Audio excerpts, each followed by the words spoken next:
Hello and welcome to Scots United, where I, Scott, and my team of Scots, who of course are also me, bring you the latest in television, movies, and popular culture. Today, we're going to dive into a topic we haven't really touched upon yet, but it is part of popular culture, so let's talk politics. This is the first time that we've shown our viewers some of the other Scots United locations. The Swiss chalet will come later, cabin in the Australian outback, when we have time. When we have time. But let's talk about the recently announced lineup for the Democratic debates. You thought I was going to talk about the Emmy nominations, which we will, but I think we'll save that for next week. So, who do we got? Night one, our big hitters, we got Elizabeth Warren again in night one, but this time with Bernie Sanders. Very similar. She says she's a capitalist, he says he's a socialist, democratic socialist. It'll be interesting to see how they avoid attacking each other, but still try to differentiate each other from the other one. And they will be joined by Buttigieg, O'Rourke, and Klobuchar, of the ones that are a little bit better ranked. Buttigieg is very clearly in the top 5. O'Rourke just solidified his spot. He's one of the confirmed 6 in the September debate. So, can O'Rourke pull himself back up from his little bootstraps there and get it together and not look like he's too nervous to speak? We'll see. I'm scared. I think Mayor Pete will continue to be himself, and that has been his draw all along. We'll see if anybody attacks him for that. He is the diversity member of this 10-person panel, by the way. It's the night of all whites. Filling out the ranks, we have Tim Ryan, one of the remaining frat boy types that's staying in now that Swalwell has left. We got Hickenlooper, former governor of Colorado, who started a microbrew and has that kind of folksy charm that some people adhere to or connect with. We got Delaney, who's the angry bald man from night one, who could go away immediately. Steve Bullock, who is now in the debates after not having been. He is the governor of Montana, Democratic governor of Montana, which makes him think he's electable over the whole country, even though I think some of his state is scratching their heads about his candidacy. Okay, I think that's 9. Who's the 10th? Finally, we have Marianne Williamson. Will she read tea leaves? Will she have a scrying pool in front of her? I mean, I joke, but actually, I think it's important that she's saying certain things like Trump is leading, by stoking hate. I think that's true. I think that's accurate. I think that's a bigger picture that's important. However, noted kook, Marianne Williamson. Noted kook. Think Helena Bonham Carter, but with less weird layering and clothing. Evening 2 might be once again the night to see some more fireworks, unless night 1 creates more fireworks, knowing that was the impression last time, because we got Biden and Harris back in action in night 2.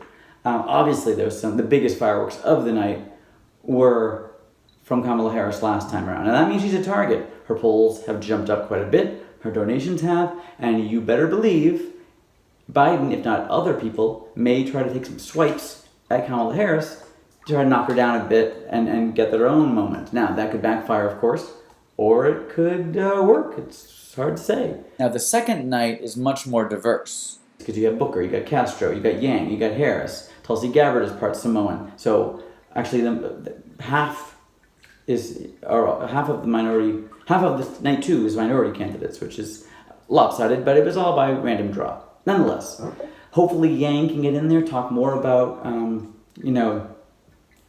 the payout to all Americans and the value-added tax, and he can kind of make a more dynamic stand. He has to elbow in there a little more this time.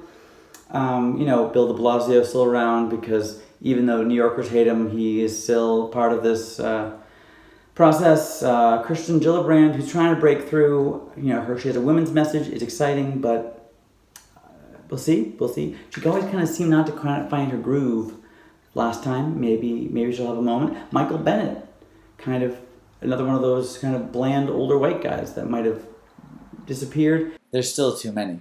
Certainly Julian Castro is going to want to take advantage of his momentum that he gained from the first debate and jump in there. He doesn't have O'Rourke to beat up this time, but he might Maybe he'll take on Harris. Maybe he'll take on Jay Inslee's also there, who is candid all about climate change, even though he kind of barely mentioned it last time. And they're all going to be trying to have a moment, because that's what these things are all about, right? Having a moment, getting on the news the next day, being declared the winner, or one of the people that, like, they were good, for beating. Now, clearly, last time, O'Rourke got hit, Biden got hit. They don't want to get hit again. So you better believe they are getting prepared to do what they have to do. Can that come off as being too offensive, too on the attack? Possibly. It's all fine-tuning thing here. Looking for your moment, being strategic. And certainly, Kamala Harris, who has her prosecutorial experience as a former attorney, she knows how to handle that. She's been in those situations. So she may be fine. She may be like, bring it.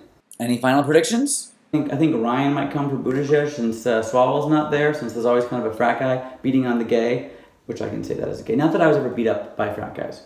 Hockey guys, maybe. Not beat up, just kind of harassed. But, nonetheless, it will be interesting. Okay, now let's just take a little break.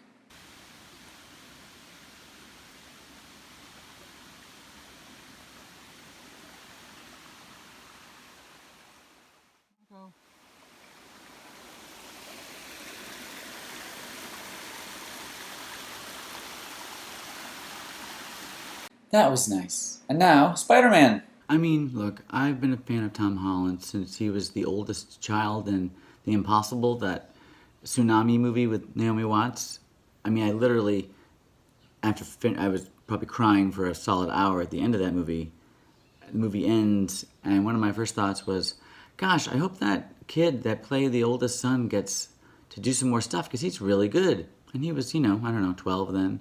Apparently, Tom Holland did some Billy Elliot on stage in England. And here we are. When I heard he was cast as Spider-Man, I was thrilled. And I didn't know that he had, at the time, a dance background, and he has some gymnastics background. I mean, he's just good for the part.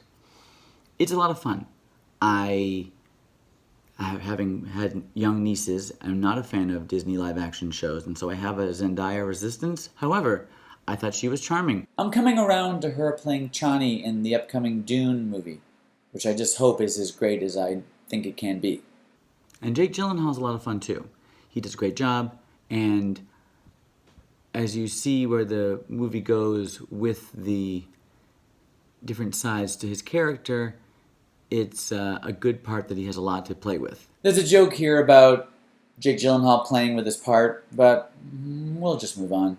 I'm assuming they're going to make a part 3, because this one did great too. Do I really want all of his buddies and friends around as much? Not so much. I kind of want to see Spider-Man step into adulthood. I mean, Tom Holland is 23, and they've only barely aged him a month or whatever from the first movie to this and everything. So it's time. It's time to see college-age Peter. A little more grounded Peter, a little more experienced as a superhero. I'm not sure how that'll work with the Marvel Avengers timeline, but that's what I think we need. That's what I think is warranted to move forward. I don't think he wants to play 17 in 2 years when he's 25. I just figure he probably doesn't. Even though he looks young. Either way, it's well made. The effects are great. There's some great action sequences. And honestly, too, I just think Tom Holland just puts so much into his performances. And he's just charming as hell. Hey, and that's our show for this week. We did come to you late. I apologize. I was recently in Massachusetts having a celebration of life event for my mother who passed away, which was a great event with a great turnout, and it was just a day full of love and family. And yesterday was the full drive back. Plus, I have a little bit of a stomach bug, so here it is, Tuesday morning. We do the best we can. So thank you for joining us, and we will see you next week.